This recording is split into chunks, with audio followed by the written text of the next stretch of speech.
Hello and welcome to the Beginner's Guide to CSS. Here is everything that you will learn in this one video itself, and I will make sure that after watching this video you have all the basics that you need to understand CSS and to use it in your HTML files. So first of all, let's understand what is a code editor and how to set up one. So a code editor is something that helps a developer to make the development easier because it has many features such as syntax highlighting and also automatic indentation. It also helps you in error correction, error detection, auto completing your words and stuff like that. So yeah, it basically helps you to become a better developer, and all these fancy codes that you see isn't something that is done graphically. It's all done inside a code editor. So let's go ahead and let's set up VS Code. So first of all, we will need to open our browser and we will need to search for VS Code download like so, and I'll download the first one. Because I am on Windows, you can select according to your operating system. I already have the setup here. Just make sure to check both of these options because these are very important, and then click on next and then click on install. Okay, once you have VS Code ready, everything that we will do in this tutorial, in this CSS crash course, we will do everything in VS Code. Okay, let's understand CSS, what it is, and how to basically, um, why do we need CSS, right? So I will show you two websites. So this is the first website. Okay, this is an actual website.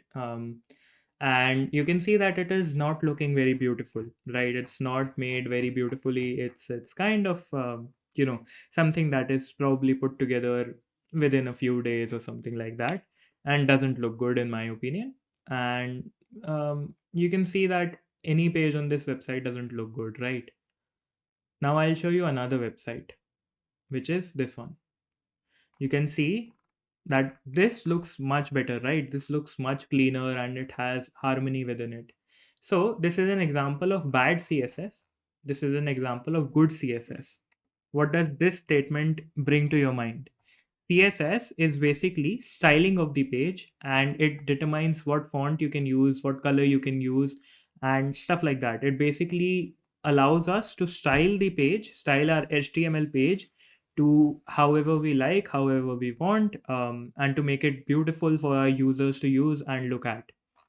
I hope that is clear, and let's keep going. So let's go ahead and open up our VS Code.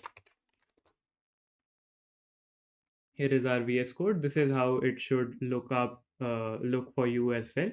So let's go ahead and go to extensions and search for live server and install the first one.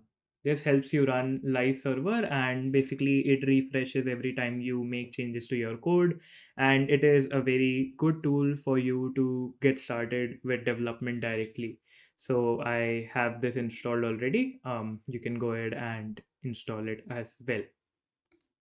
Okay, once we have all of this ready, this is how VS Code should look to you. Just go to Explorer, click on Open Folder. I'm going to create a new folder on desktop, and I'll just name it HTML CSS for the time being. And here we have our HTML and CSS folder opened within VS Code. Now let's make a CSS file. So to make a CSS file, I'll click on this new file icon and type style.css, which is a name that I'm giving. You can give it any name that you like, but make sure that the ending of the file is always in .css. So the extension basically of the file should be .css. And there we have it. We have our style.css ready to go. Now let's understand how HTML and CSS files are linked together.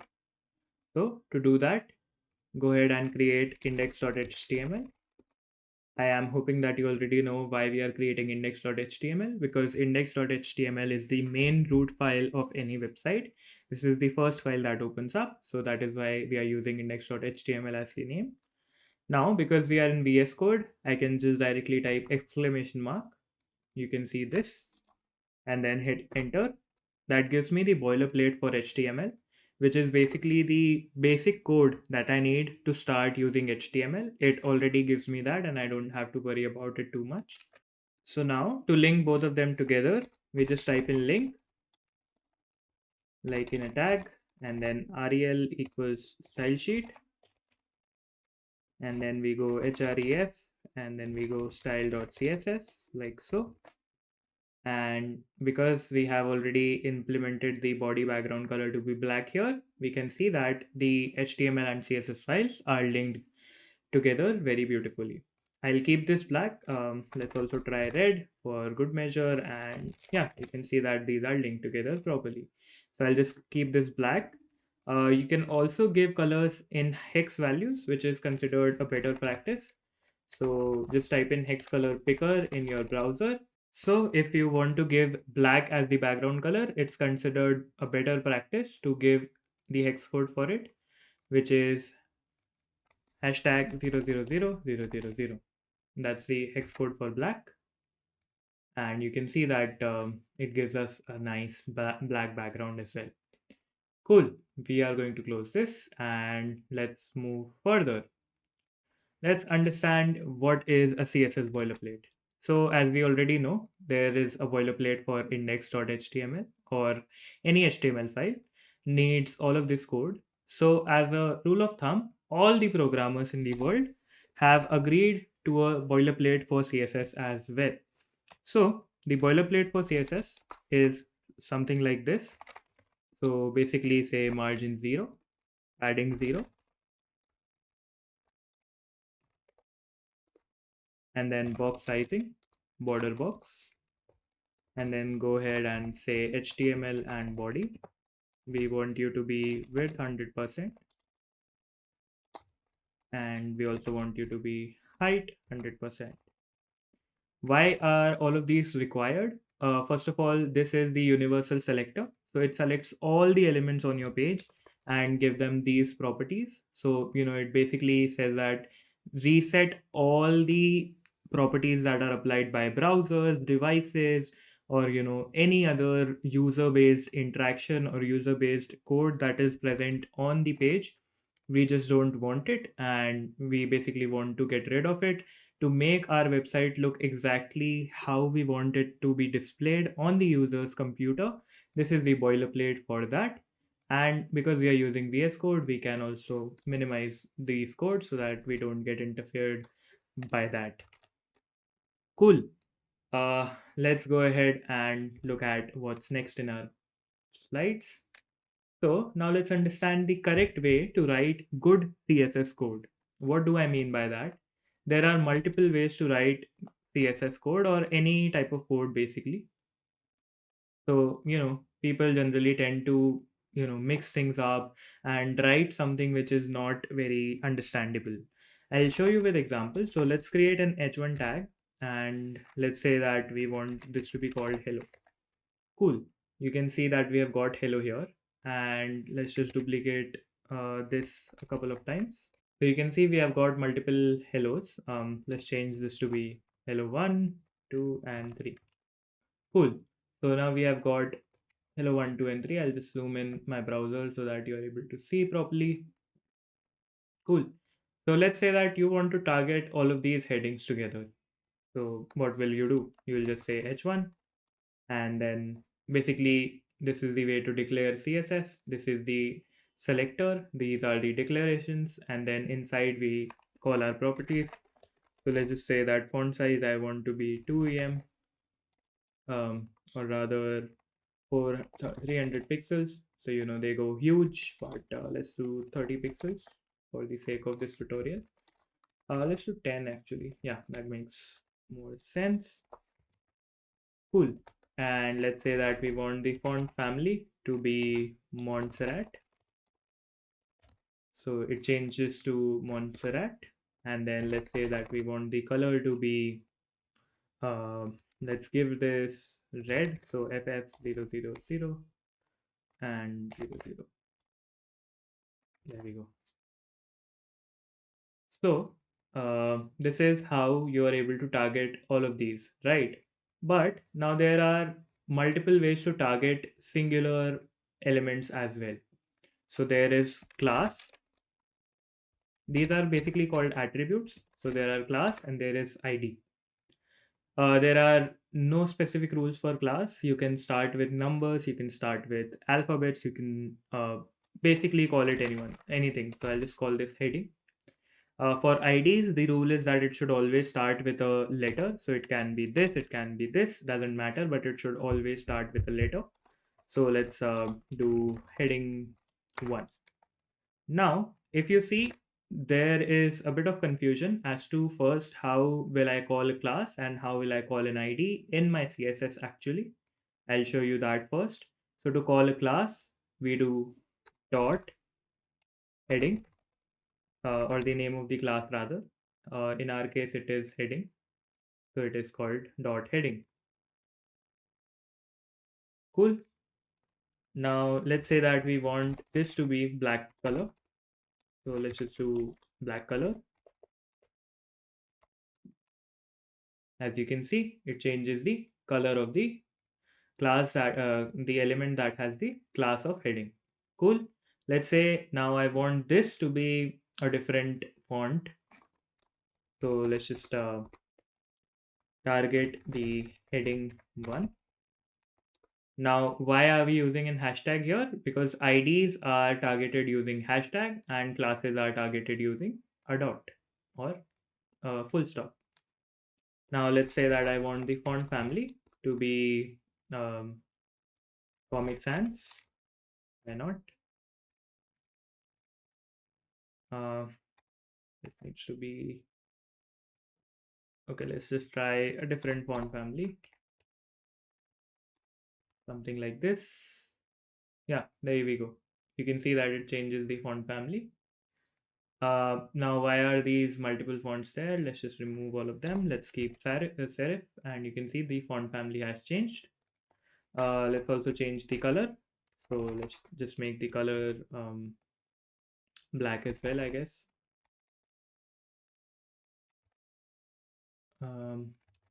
There you go. So this is how you can target, class and ID in CSS.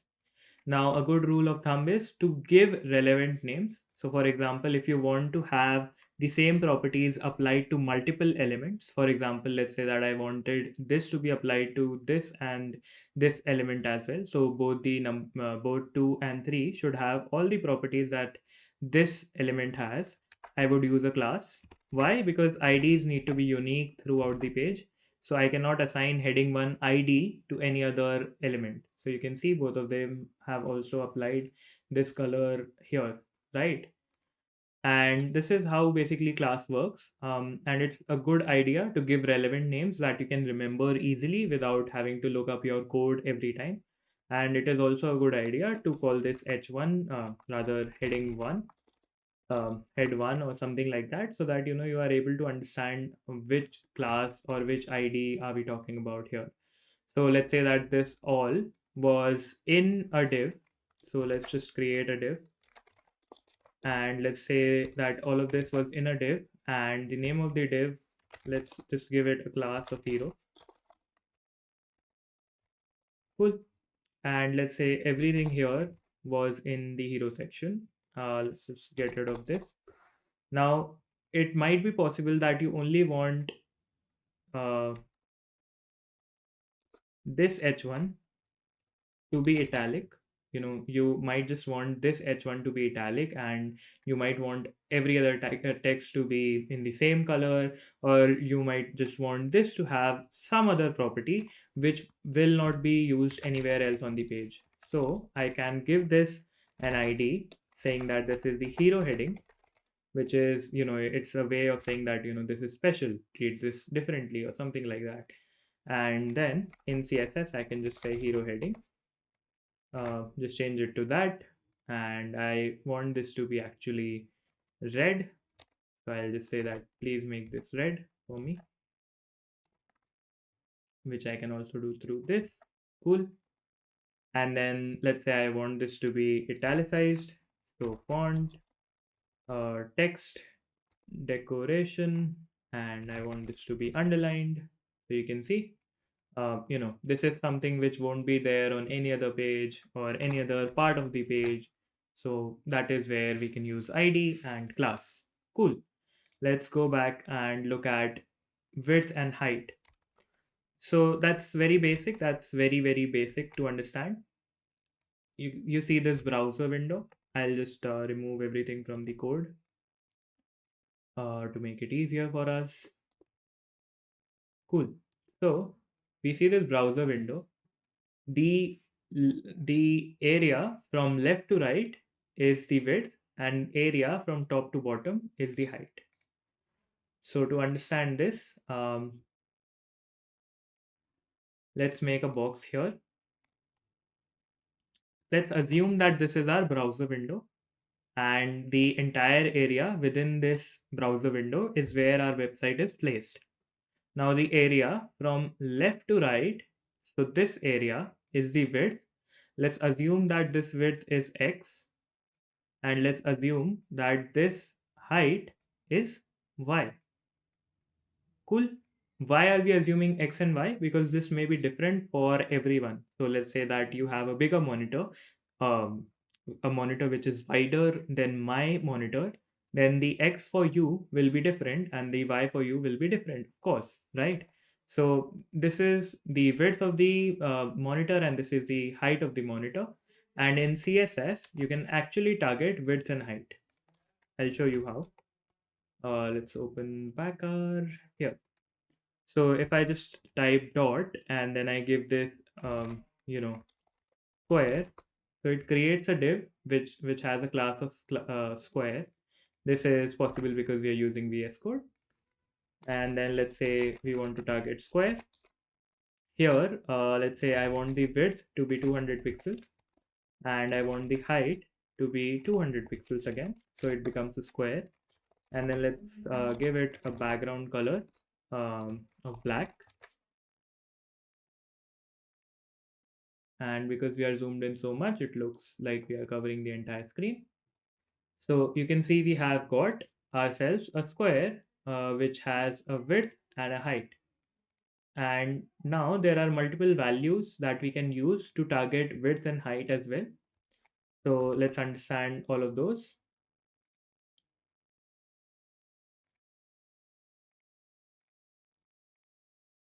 Let's understand pixels, percent, and units. Cool. So if you want to have something, so if you want to target percentages or if you want to have a relative number instead of having a fixed amount, so let's say that you want to target 50% of the window. Let's say you want this square to be, first of all, 100% in height. So you see it becomes 100% in comparison to the height of the window. And let's say that you want this to be only 20% of the entire width. So you can see it becomes smaller. And as I move this to the right, it becomes bigger.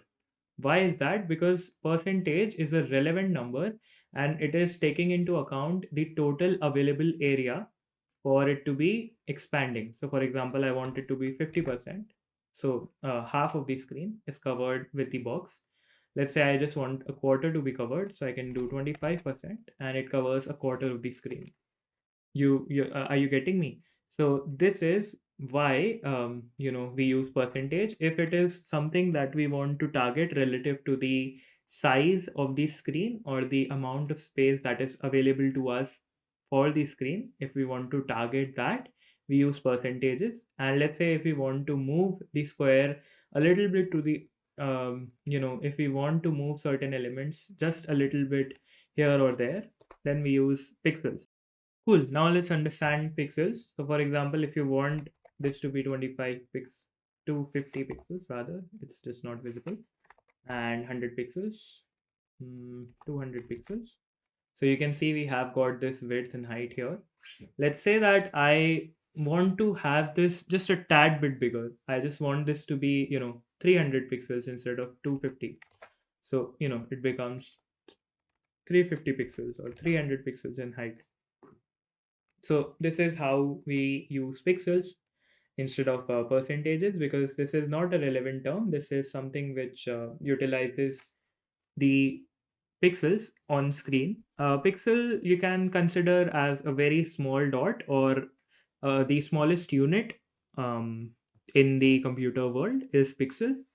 So it's basically a very small dot on your screen. Cool.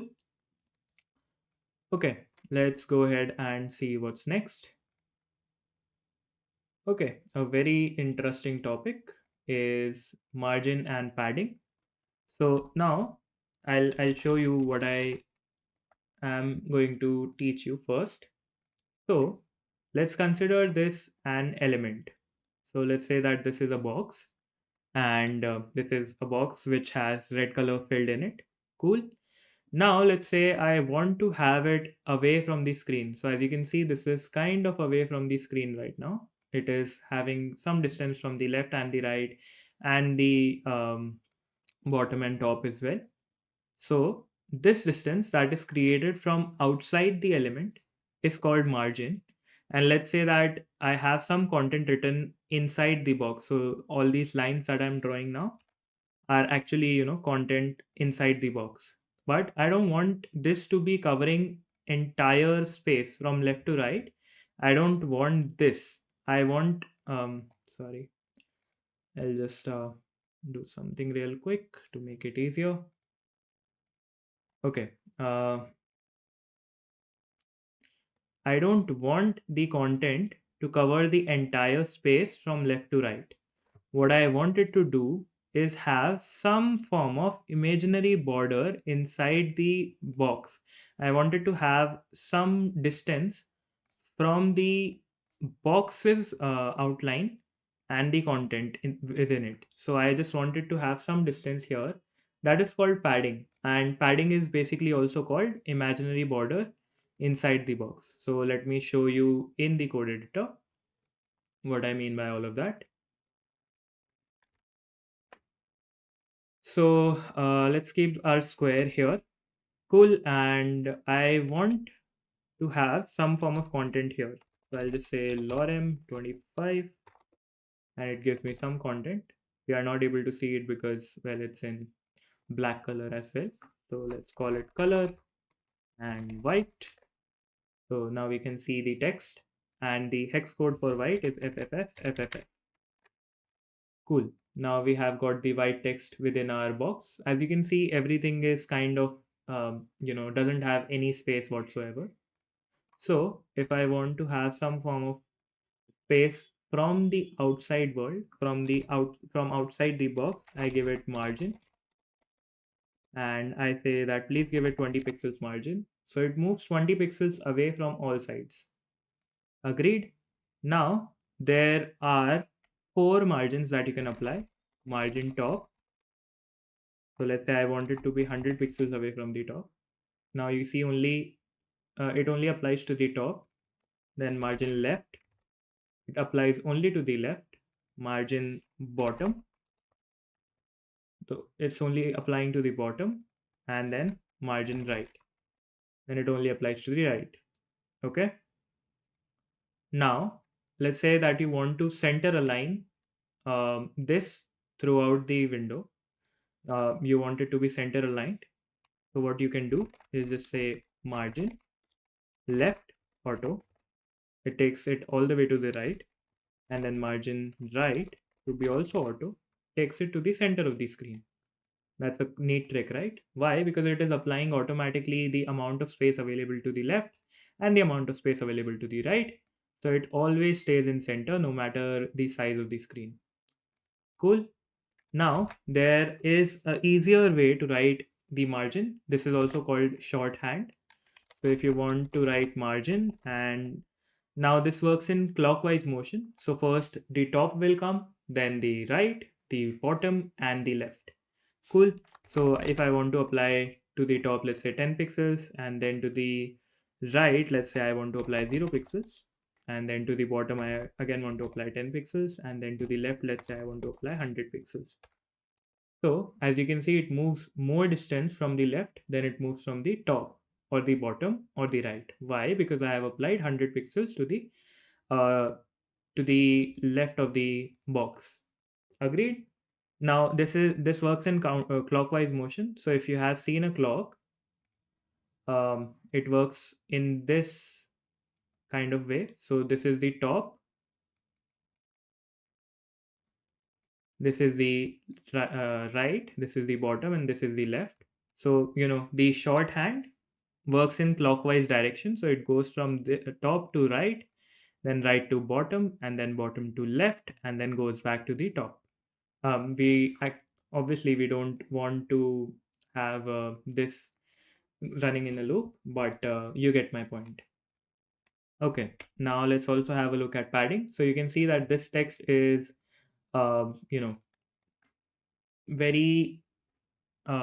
very congested, very stitched to the border of the text. So let's first of all center align this. So let's do the shorthand trick. So to the top and bottom I want 20 pixels, and then auto, so it center aligns my box. Cool. And then let's say I want to apply padding to the top of the box to be, let's say, 200 pixels. So you can see the text moves to the very bottom, 100 pixels, stays to the center. Now, why I'm able to do that? Because I know that the height of the box is 300 pixels, so the half of that will be 150 pixels, and it's just that simple. Cool. Now, also again, there are 4 types of padding: padding top, left, right, and bottom. There we go. And the short form again uses the clock. So let's go 20 pixels and auto. There we go. So you can see it applies left and right auto, but that doesn't make any difference. So let's apply 20 pixels to the, or rather 40 pixels here. And let's apply auto to the left and right. Let's apply, let's do 100 pixels. Cool. So yeah, that's how the padding and the margin work. As you can see, now this has an imaginary border inside the box and it is not very congested now. We can also target the font family and we can do multiple things here. So yeah, that is always available to us. Okay, I hope the margin and padding is clear to you. Okay, now let's look at background image and other related properties to that. Cool. Let's first of all get ourselves an image. So we'll go to Unsplash and let's just look for a good image here. That looks good. So I'll open this in a new URL and I'll copy image address. That's it. Now let's go back to our document here. Let's remove this text from our box. We don't want that. And now to apply image as the background, what you need to do is do background and then say URL and then just paste the URL like that. Simple. You can see that the background has been applied here. Now you can see that the mountains aren't visible properly. So I'll do one thing. I'll just apply the background to the entire page instead. Call body here and let's give that the background. Cool. Now you can see that the background repeats. First of all, it doesn't cover the entire page at all. So the background size property allows us to make sure that the background covers the entire screen. Okay. And then let's say that we want the background that it should never repeat. So after this once, it should not repeat. So background repeat is the property. We say no repeat. And now you can see it doesn't repeat after it's finished. So it only shows once. Okay, cool. And yeah, if I want to show you the background position property, I'll have to find a better image. Let's look for something in nature.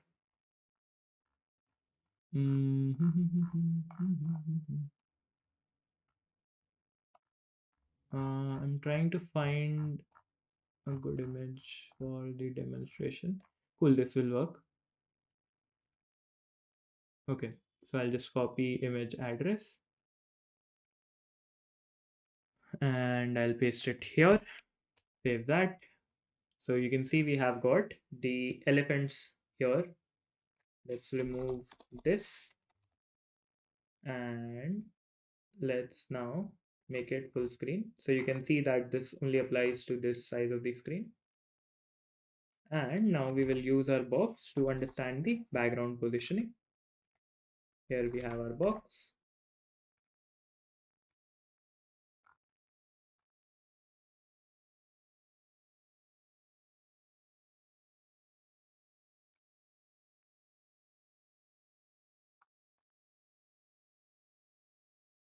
As you can see, the box is visible and it also has the background, but it is not displaying properly.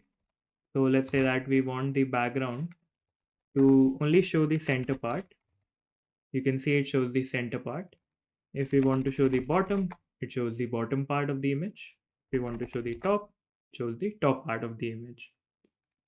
I hope I am able to I'm able to show you how all of these properties work. And yeah, that is how the background image works and how you can use the different properties for the background image.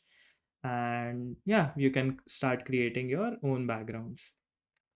Cool. Let's now understand position absolute. So to understand position absolute, the easiest way that I have for you is to understand that position absolute basically makes the element fly. So for example, let's say that this is our page. This has two boxes, both top and bottom. Let's create this simultaneously. So let's save this first of all. And let's create another square. We'll call this square 2. There we go. And let's just copy all of this and let's give this the same exact properties. We have the square now. I'll remove the margin for the time being and the padding as well. Let's keep them actually. So we have got these two squares. Let's change the picture for the second one.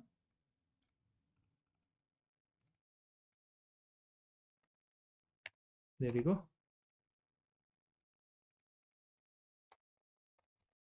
Now, basically, we have got these two squares, right? Now, if I apply position absolute to this element, this basically disappears from the DOM. So what does that mean? It disappears from the browser's code of line and it becomes invisible to the browser's dimensions. So it just basically stops consuming any space. So what will happen if this stops consuming any space? Ultimately, this will move up to its place, right? That's what's supposed to happen, right? So let's just make this 550 pixels, so it's kind of bigger and I'm able to demonstrate what I'm saying. Let's say that this is position absolute. So you see it goes away, so it basically is coming out of the box and it stays on top like that. Now there's also position fixed, uh, which basically allows us to make the element stay on screen no matter if the user scrolls. So if you have seen any sticky nav bar, so I don't have any idea in mind right now. So if you just go to YouTube and you start scrolling, you see that these elements always stay on top, right? The the header always stays on top, right? So we can do something similar using CSS as well. This is called position fixed, and the way to do this is to go into our code editor and apply position basically I'll just put some text here. We need a lot of text, so lorem 1000, it should be enough. And we remove all of this from it. So now we have got a scrollable page. Cool. And let's make it 100% wide so we are able to see this properly. And let's make this 10 pixels, so kind of small. Okay, let's also do bottom. There we go. So rather, let's just leave it at center. Cool. So now we can see that we have got ourselves a image, right?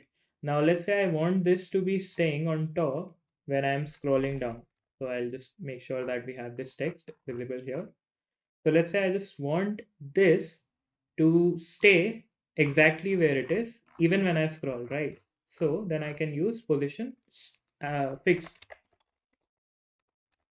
Now what happens, even when I scroll, you can see I'm scrolling the text, it says there, right? So these are position absolute and position fixed for you. Okay, now let's go ahead and understand Flexbox and how that works. Cool. So Flexbox stands for flexible box, and it is a way by which we can change the way the elements are displayed on the screen, stuff like that. I'll show you what I mean right in the code editor. Okay, so let's jump right into our code editor. Uh,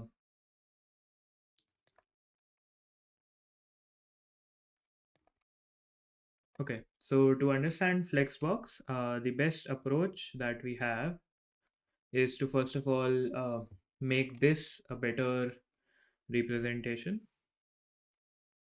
So I'll do that. Just give me 1 second. Okay.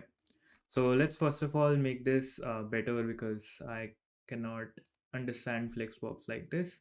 So we have both our boxes open here. Uh, let's get rid of all of this code.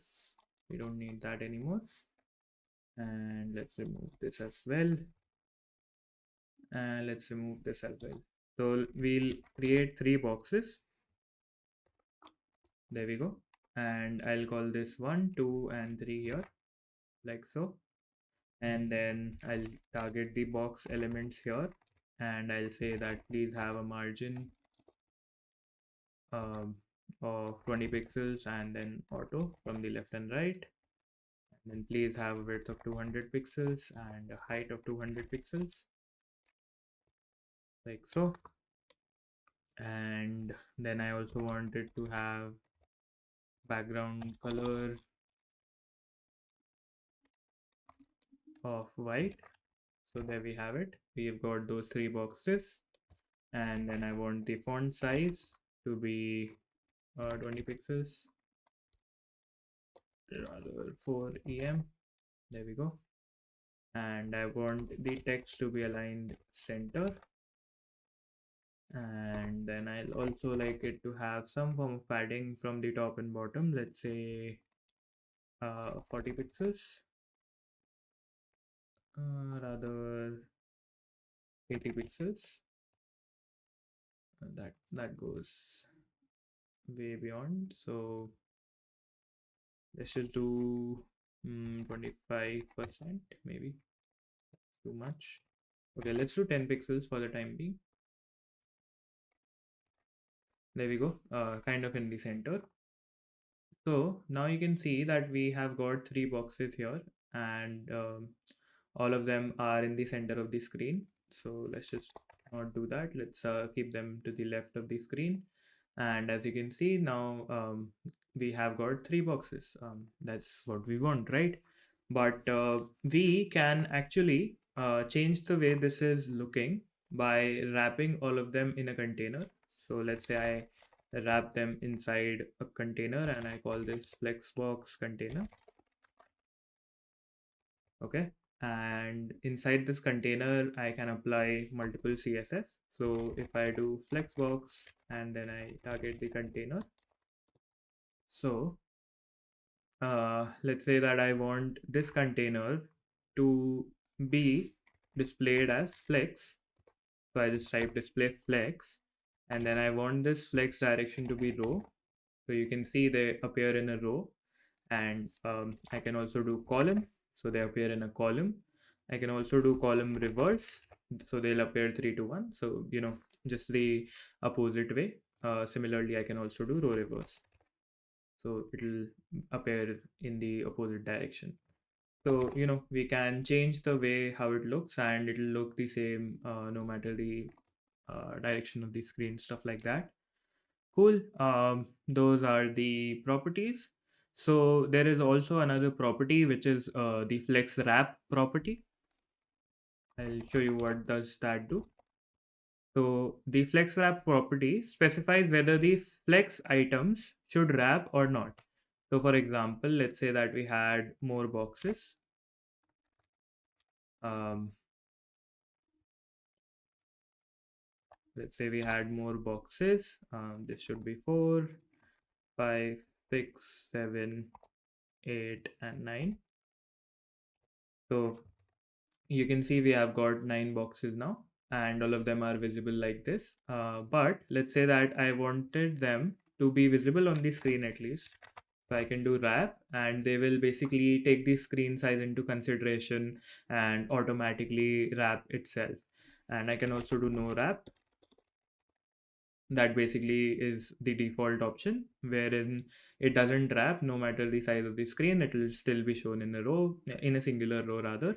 And wrap basically makes more columns or more rows depending upon the direction of the flexbox that we are using.